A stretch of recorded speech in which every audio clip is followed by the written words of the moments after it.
Mexico's march to Russia continues with comprehensive win versus Honduras. Mexico City. Mexico defeated Honduras 3-0 in Estadio Azteca on Thursday to hold on to first place in the hexagonal stage of World Cup qualifying after 5 rounds of matches. Oswaldo Alanis headed in to give Mexico the lead in the 34th minute, with Irving Lozano and Raul Jimenez wrapping up the scoring in the second half. Here are 3 takeaways from the game as Mexico maintained its stranglehold on the top of the CONCACAF table. Mexico in cruise control against lackluster Honduras. The horrors of 4 years ago seem almost a lifetime away. Rewind to when Honduras visited Estadio Azteca in hex qualifying in 2013 ahead of the 2014 World Cup, and the place was a nervous wreck that transmitted to the players, or vice versa, and El Tri ended up losing 2-1 to the Central American side. This time around, Mexico is a much more authoritative and emotionally complete unit. The victory Thursday moved the team to 13 points from 5 games to more than it got over the 10 matches last time out.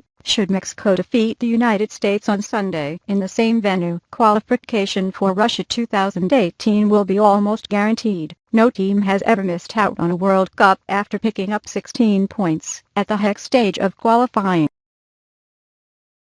No team has ever missed out on a World Cup after picking up 16 points at the hex stage of qualifying. Mexico took some time to get into the game, with coach Juan Carlos Osorio leaving stalwart Javier Chicharito Hernandez on the bench and Hector Moreno and Miguel Leon out of the matchday squad.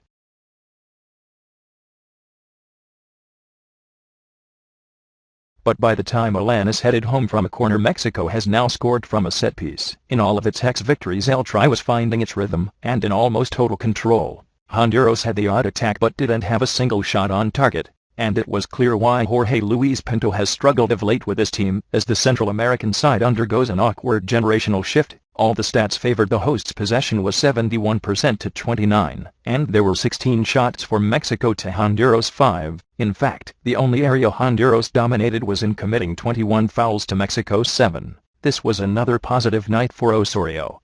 The rotations worked, the crowd was behind the team, and the competition for places is heating up, with Jonathan Dos Santos again very good and Lozano vying for a spot in the starting team with Jesus Tecatito Corona and Carlos Vela. The negatives were Carlos Salcido leaving the field in the second half with what looked like a left leg injury, and the Azteca crowd once again shouting the infamous goalkeeper chant, in spite the stadium's PA urging them to chant Mexico instead. Herrera provides solutions in holding role. FIFA released Mexico's 23-player squad for the Confederations Cup earlier Thursday, and one of the main takeaways was the lack of true holding midfielders like Jorge Brito Hernandez or Jesus Molina. Diego Reyes is an option in the position, and Andres Guardado plays a similar role for PSV, but Hector Herrera got the job done Thursday in a masterful display. Herrera was the fulcrum of Mexico's midfield as a deep-lying playmaker, providing an option for center-backs Alanis and Reyes and dictating the direction and rhythm of Mexico's play. The Porto player's passing was good all night, but the crowning moment was a 3-minute period in the second half, in which he sent 2 the sumptuous balls through the Honduras defense to put Lozano and Raul Jimenez clean through for Mexico's second and third goals. It hasn't been a great last couple of years for Herrera with the national team. In theory, Herrera should now be the heartbeat of this side.